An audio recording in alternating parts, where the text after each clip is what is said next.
Hello and welcome to the Success Showcase. I'm your host, Eric Lopkin with the Modern Observer Group. And with me, as always, is Chip Janiszewski from the Happiness and Success GPS.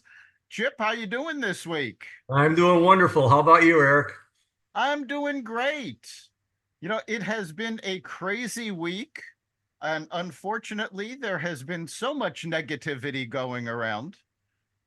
And that's one of the reasons I am so glad we have our special guest this week. You and I have spoken so much about mindset.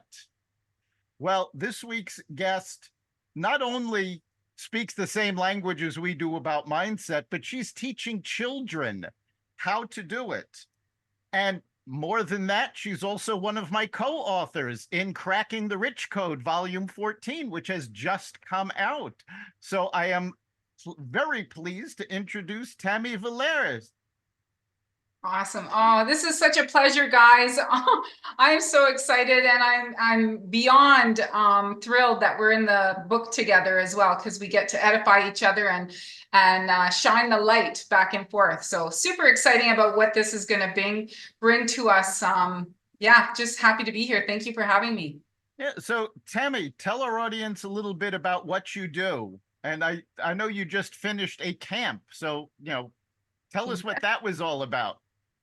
Yeah, so I call myself the hero intelligence teacher because I teach to the whole child, the hero head. Because again, that's all around a mindset, right? We see things as an opportunity for possibilities, infinite possibilities. We don't see them as problems, but as puzzles to be solved. So that's the hero mindset. Then the hero heart is all about helping others. But before you can help others, you need to love yourself, right? So we go into the hero head, heart. The hero hands is all around doing what you love, being in alignment with your purpose, your passion, your strengths, your interests, your North Star. So imagine if each one of us were doing what we love and what we were born to be, the whole world would be in a new and different place. So the hero hands, and then we go into hero health. So hero health is about mental health, emotional health, physical health, and spiritual health. And that awareness that we are all of those things. And if we have that in alignment, we're able to live our best life. And that's what leads us to the hero happiness, right? Because when we're, have the head, heart, hands, health in alignment, that's how we can show up as our best self. So that's basically where the hero comes from. And then the hero's journey is that it's one conversation that Joseph Campbell had us in connecting to all ages, denominations, and races can identify with those hero stories and that heroic call to action in our own lives. So it's about bringing people together in unity versus separation and division. Yes, as Joseph Campbell's best known for, it's the power of myth. And I love the concept of what you do, but I really love the fact that you're teaching this to children. Yeah, absolutely. And this is where I started to realize, like, what are the two biggest factors how we learn best? And as a school teacher, I discovered that we learn best through storytelling, right? And that's from the beginning of time. We remember stories because they not only reach and connect with our head, but also our heart on an emotional level. So I became a master at storytelling and creating these little characters that all have lessons and wisdom imparted on them. And then what I've also done is created a scaffolding. So it's a building up of, so it's not just a one-off, right? And where you learn, so you get to go deep, deep, deep dive into these stories and understand the characters and really start to embody, what they're thinking and saying and feeling and teaching this wisdom. So, and then the second area I realized is when you teach and tell it to someone else. So I set my kindergarten classroom up for storytelling, and then they have to learn the story and then teach it and tell it to a friend. So that's how they really embody it and learn through these characters. And children love animals. So it's all through animal stories. That's terrific. And, we've talked about the power of storytelling on this podcast numerous times. It really is important because you learn more when you relate to it, and that you have to engage emotion to be able to do it. And more than that, any memory expert will tell you, if you have it keyed to an emotion, it becomes part of you. It's easier to remember and Yes. you embody it. So getting that into kindergartners is fantastic because, so many basics are taught in kindergarten that we carry with us for the rest of our lives. This is an important lesson that most schools don't teach them. 100%. And that's what I started to realize. Imagine if I had gone back and I could go back with a magic wand and reteach and reparent myself back to that age. So a lot of it is exactly what you're saying, right? There's a book called Everything You Need to Know About Life You Learned in Kindergarten, right? Because it's the foundation. It truly is the foundation in which we operate and build our life from. And I always like to connect it back to the Olympics. You think about, when do you start teaching children and putting children in skis and skates and in athleticism and any type of sports? You start when they're 4 and 5, because if you start young and they don't have this limitation, they're not afraid, they persevere. Think about walking. They'll fall 100 times and they'll get back up. But try to teach somebody to walk again at 25, 35. 65, way harder, because we have all these fears and limitation beliefs around it. So the earlier intervention we can learn this stuff, the better chance you have at supporting children in the fundamentals of living and navigating their best life.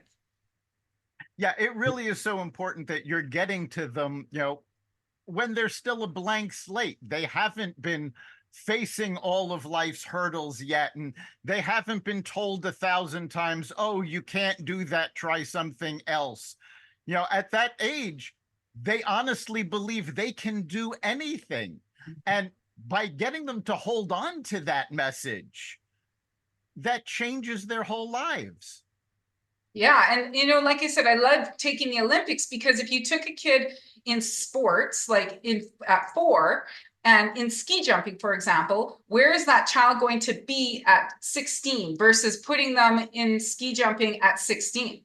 So, and starting that pathway. So there, you have so many years, skills, learning. So now when you start to think about it, when you asked me what we're doing with our Camp Supernova, just a little earlier before we came on, we're in partnership now with Adam and Matthew Torin, who are all around kidpreneurs and teaching kids in business and starting as young as age 6 years old with these learning skills, because these guys started their business with their grandfather as young as 7, 8, 9, right? Like that was when they started their business. And now they're the international, well-renowned, entrepreneurs, because they started these skills super young. Yeah, I love the emphasis on child. I mean, I'm a grandfather, have 4-year-old and 2-year-old, and I teach positivity and I talk about creation. And my talk used to be called The Power of Positivity, Turning Obstacles into Opportunities. And I just changed the title this year to The Kindness Platform, because we're all talking about platforms for politics and everything else. But creation, and that's all of us, all of creation, not just human beings, we're all born from loving kindness. Yes. That is the original platform. And all my message is if you can put that above other platforms that we created with our own, basically we were created just like you talked about, the child. All we're doing is observing and loving everything. And then we start growing up a little bit, and through no fault of their own, because mankind has always done this, we start developing our free will, which was the other thing that we got, which has done amazing things, but it's also the source of all of our conflicts and everything else. So what you are doing is just grabbing the kids, getting them back to that source before they get corrupted, and setting their perspective, which is basically the way that you look at things, with that on top, realizing they're going to run through bumps in their lives and so on and so forth. But you can have fun doing those things too. So, I mean, when I found out that you were coming on today, I was so excited. And basically what Eric was talking about before, with all the things that are going on right now, you were meant to be on the podcast today. So it's great. I love what you're saying, Chip, because it really does. Here's what I started to realize. We all have different things that we bring into the table, right? We can learn. We're all master students and we're all master teachers. At the youngest of age, there's no limit to being a master teacher. And also at the oldest of age, we're still learning and being master students, right? We never stop that process. But what I love about what you just shared is children are born loving, right? They are born forgiving. They are born with a creative imagination. They are born seeing, the forgiveness. They are just born, that's who they are. And then we program and we project a lot of our judgments and conditionings and belief systems onto them. And we create prejudice, right? We teach them that. We teach them color. We teach them separation and division. We teach them that, but they're born that way. So imagine if we could take these conscious educators, grandparents, parents, teachers, and we could just start with where they already are that, and we could learn from them, because I think we have experience, but what they have over us are the natural abilities to love, right? With no conditions, and to see the world with wonder and curiosity and persevere. Those are the qualities that we really do need to learn from children, as much as they need to learn and grow from us, from our experiences. But imagine that world. Yep. I mean, that's what they were. They were just born from love. And the first thing they could do is just observe, love mommy and daddy, everybody around them, and so on and so forth. And then the world starts happening. And if they can just basically get back to the platform where we all came from, even though we're taught about succeeding and doing this and that, whatever, which brings up feelings of insecurity and whatever, we are all unconditionally loved, whether we feel like we deserve it or not. And if we can get back to that and basically and build that, where would we be if we could? This is why we created Kindergarten Masterclass, because if we started to educate at the kindergarten level internationally, just there, in 10 years, 20 years, what kind of new leaders would we able to be and have on the planet? And not only that, business leaders. Imagine children that are ethical. And that's what we teach in Camp Supernova, is we teach them not just about creating wealth, but prosperity. And prosperity means they're supporting all aspects in their life, their health, their happiness, their career, and ethical. It's not just about creating businesses to make money, but businesses that are going to help the planet, the environment, to help people, right? Nutritious products and things like that. So imagine teaching them that, and that being at the core of who they are, and them being the next generation who's conscientious of this new earth and new world. Yeah, it really is amazing. I mean, and if you think about how this can move forward, I mean, think about how kids play, how they draw, paint. There's no limitations to them. And we tend to go, well, okay, that's a great painting, but you're never going to be a professional artist. So let's focus you on something else. But if we don't do that to them, if we show them that, yes, you can try new things, you can do things, what kind of innovations would this generation come up with? Yeah, it's magic. Well, I don't know if you guys have ever heard the study done by NASA. It was a study done, George Land did a TED Talk on it. And so what he did is they created an aptitude test to test the creative intelligence, because they were looking in NASA for more creativity, right? And they realized that these 4 and 5 year olds could do this test. So they tested 1,600 4 and 5 year olds with this aptitude test. And how many of them do you think showed up as geniuses, creative geniuses? I would say most of them. What do you think, Chip? I would agree. Yeah, so they realized that 98% of children are born creative geniuses. And by age 10, they drop down to 30%, and age 15 down to 12. And by age 30, that same study group was down to 2%. So what do we do in the industry? And George Land said that was his most important work he had ever done in NASA. Can you imagine if people took that study super serious and we started to, create that in our school systems, what that could mean? So why didn't we take that result, right? Why didn't we take that more seriously and start to look at what are we doing to children, and how instead could we keep them at that genius level and help them to magnify that instead of reduce it at that rate? Yeah, I mean, unfortunately, our educational system, and this is true internationally, seems to be based on the fixed mindset. And we've talked about this a lot on this podcast, how you really need a growth mindset to be able to, succeed. Mhm. So we're programming our kids not to be their best. Well, we've got the 2% geniuses teaching the 98% genius Yeah, our way. yeah, So, it's I was on an interview last week, and he said, just imagine if children ran the world. And there is a book called If Kids Ruled the World, right? But here's the thing, we need conscious educators and parents who are already awake to this to start the structure. And that's where, how do we find these people? Which is why I love the book Cracking the Rich Code, because number one, you got to get your voice out there. People have to realize that there is people doing this, and then get on that vision and mission, and then let's start working in unity to start getting the training and the qualifications out there and the language out there, which I've been working on for honestly the last 25 years. First reprogramming and educating myself, and then implementing it and doing it in the classroom so I could actually have true studies and results. tell us a little bit about your journey. You just said you had to educate yourself on this. How did you do that? And how did you come up with these concepts? So my journey was interesting. I struggled myself very difficult through the school system. I was labeled learning disabled, but I was almost a year younger than everybody when I started school. So developmentally, now I can go back and look at that and realize that that wasn't a fair assessment of myself. And then that label really did a lot of damage on my self-esteem and my belief system about myself. And I just thought I was stupid, right? So I went through the school system.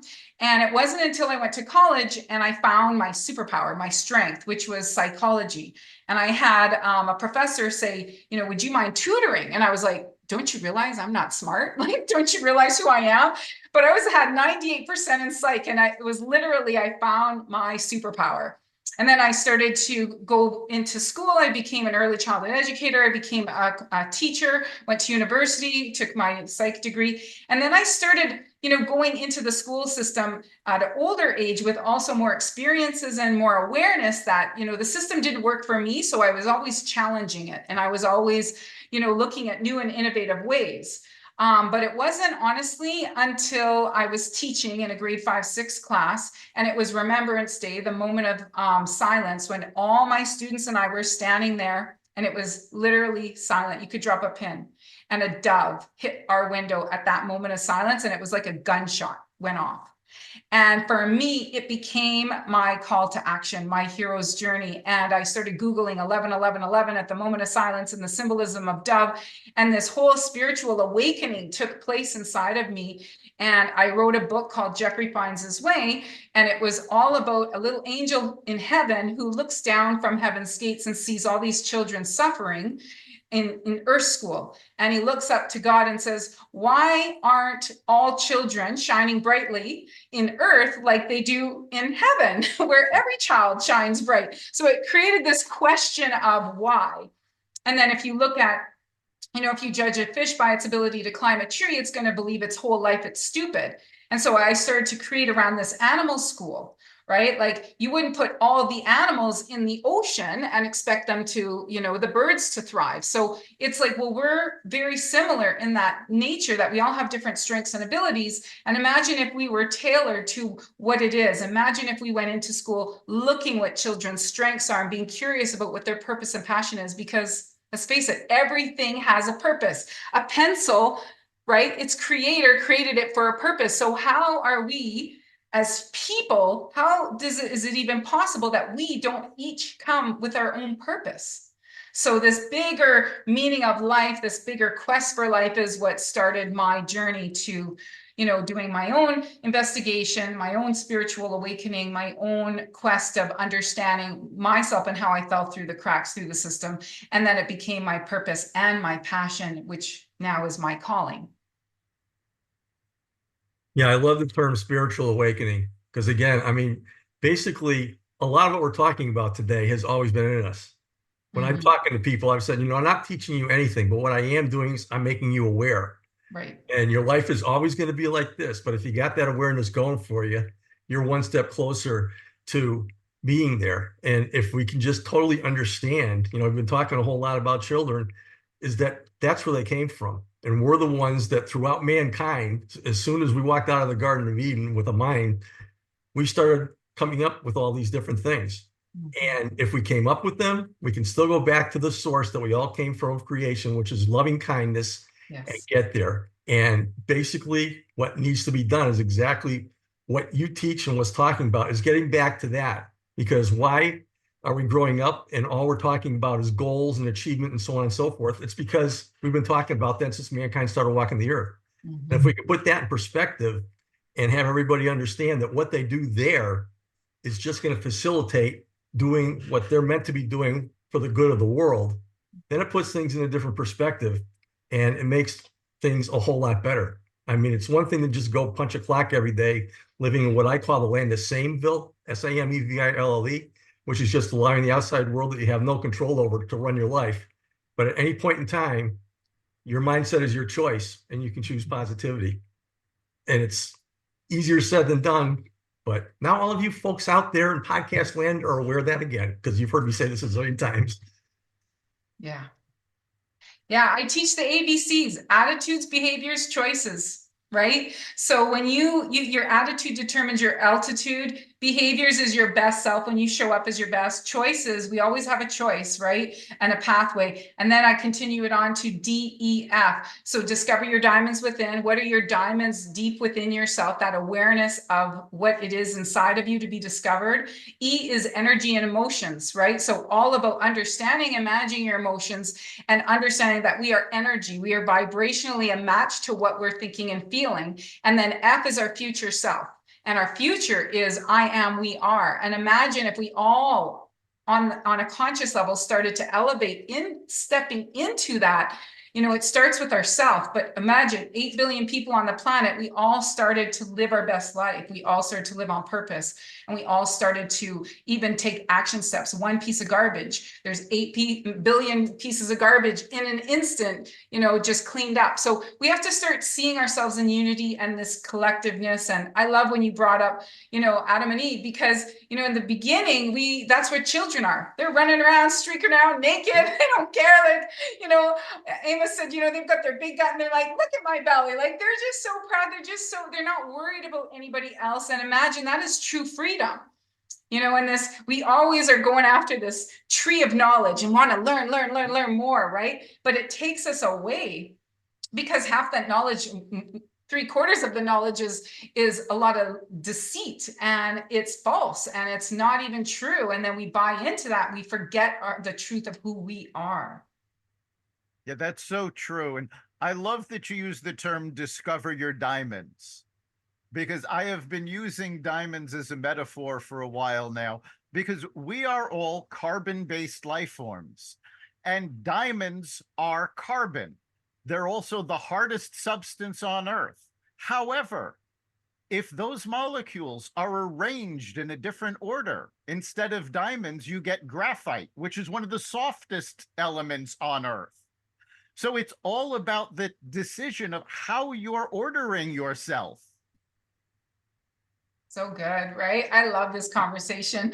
You know, this is where I wish, to be honest, I wish there were more educators in the school system, because that's where honestly I feel very alone on this journey. And I feel like, you know, that conscious place, like I'm trying to find myself. So I've got one foot in education and the other foot in entrepreneurial world, where I'm learning about personal growth and development. And that's why it's so beautiful, because there's this crossover. Very few people cross over in both worlds. They're usually in one or the other. So, you know, that's where I'm really blessed to be working with, you know, Adam Matthew Torn in the entrepreneurial world, and my business partner, Sylvia Tam, who's a mompreneur raising 3 kidpreneurs. So she's done it. So we together in our trio, we are covering home, school, and career, which is where we need to create this natural progression, because that's where we go. We first start in the home, and then we move into school, and then we move into career, but we don't have a common language that connects them. So everything is in separation and division, continuing all these no communication that travels over to each other very fluently. Fantastic. Now, we've mentioned the book Cracking the Rich Code a few times. Tell us a little bit about your chapter.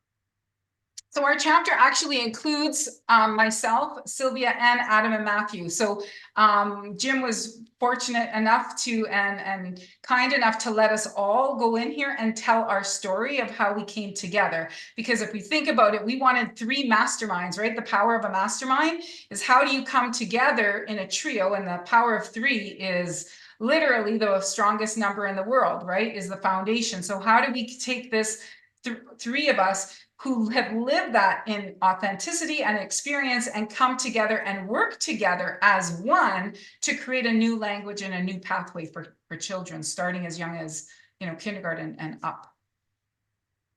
Excellent. And just so our audience knows, Tammy mentioned Jim. The Jim she's talking about is Jim Britt, who is the main author of Cracking the Rich Code, all of the volumes, and he's the one that actually found us all and put us together for these volumes. Yeah, so grateful to have found him. And this is what I love about even having Tony Robbins on the front with us, because Tony's a new parent again.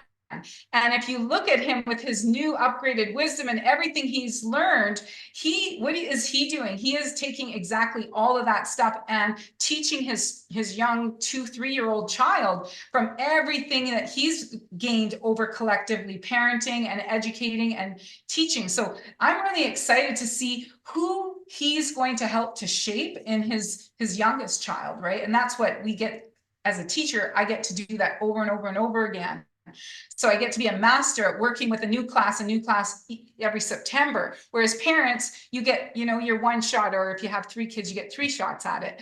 So as a teacher, I teach over 65 kids a day because I have 3 kindergarten master classes a day. That's amazing. Yes, the Cracking the Rich Code project is endorsed by Tony Robbins. The preface is by Brian Tracy, best known for Eat That Frog. We've talked a lot about that on this podcast. So it really has been an amazing project bringing these people together. I mean, it's called Cracking the Rich Code, but it's so much more than just about money. It's about making you rich in your life. Yes. And that's essentially what you are teaching kids to do. And although I think I'm a little hesitant to call it teaching, because I know kids tend to know this stuff intuitively. Yes. Guide. What I would say we're more of a guide, right? And that's why I always say I'm a master student and a master teacher as well as they are. So we're all teaching and guiding one another. And my biggest journey from them as they're my master teachers is returning back to my inner child, to returning back to my authentic self. And they give me permission because it's such a safe place. They love unconditionally. They don't judge. So my most beautiful thing that I've gained out of teaching these children every single day is the truth and the journey back to my inner child. And it's more than just guiding. What you're doing, though, is because you're validating these beliefs. You're telling them that, yes, what you know to be true really is true. Don't let other people tell you. Don't let it get beaten down. Absolutely, right? When they believe it and they hear it and they build off of that, I hope that those seeds are planted, and then they can dismiss things that don't align with that core belief that they started with. And think about even just how children will believe Santa Claus and Easter Bunny. They're so filled with faith. I wish I could have so much faith. I know I would be able to manifest at a very fast rate if I didn't have as many trolls and as many paradigm beliefs to get through. If I was as filled with faith as children was, and knowing this information, I'd be able to do it at such fast speed. Yeah, we really do need to harness the mindset of kids. So we are just about at the end of our time. So Tammy, it's been great having you here. And if our audience would like to learn more about your programs, how can they do so? Yeah, if you go to raisingempoweredkids.com, and then if you want to get in the book, chapter 14 with you and I, that would be awesome. You can hear about our story there as well. And of course, Cracking the Rich Code Volume 14 will be available in bookstores shortly. You can already order your copies at xvadio.com. So, Chip, what do you think is the big takeaway for our audience this week? I don't know if Tammy mentioned her own website. Have you? So the website that we have is raisingempoweredkids.com. I kind of left my own website and we started to go as this trio and focus there. But you can find me on Tammy Vallieres on LinkedIn or Tammy V in Facebook and just those places as well. Yeah, because there's wonderful things in your website too. But to me, the takeaway, I mean, normally I talk about point A, point B, and so on and so forth. And we've all talked about where we came from, our childhood, which is just unconditional loving kindness. And people grow up, and you went through this yourself, you know, how come I'm here and so on and so forth. And you went back and all of a sudden you're back to your childhood moment. The message here is a lot of people would like to go back to school and do things and so on and so forth. And the awareness message is you can do that at any point in time. Go back to your childhood mindset and use that to guide you in starting over. Because life is nothing more than a series of present moment events, and realizing you're always going to have some bad ones. You can really have some wonderful ones and make a difference, not only for you, but by your example, you're going to make it for a whole lot of people, just like you're doing, Tammy. So God bless. Thanks so much. Thank you. And how I always ended is the hero in me sees the hero in each and every one of you. So fantastic. I think for me, the big takeaway is that children have this infinite mindset. They already think in terms of abundance. And if we can cement that in them so that they don't lose that, and at the same time bring it out in more adults, we can really make such a tremendous impact, not just on individual lives, but on the planet as a whole. It's an amazing opportunity. And that's really what we have to do. So thank you, Tammy, for being here. It's been great talking with you. And you've been listening to the Success Showcase. You can catch every episode of the Success Showcase at xvadio.com, the Apple Podcasts app, Google Podcasts, Spotify, iHeartRadio, Audible, Amazon Music, and wherever you find podcasts. Remember, make this your best week ever and make next week even better. We'll see you then.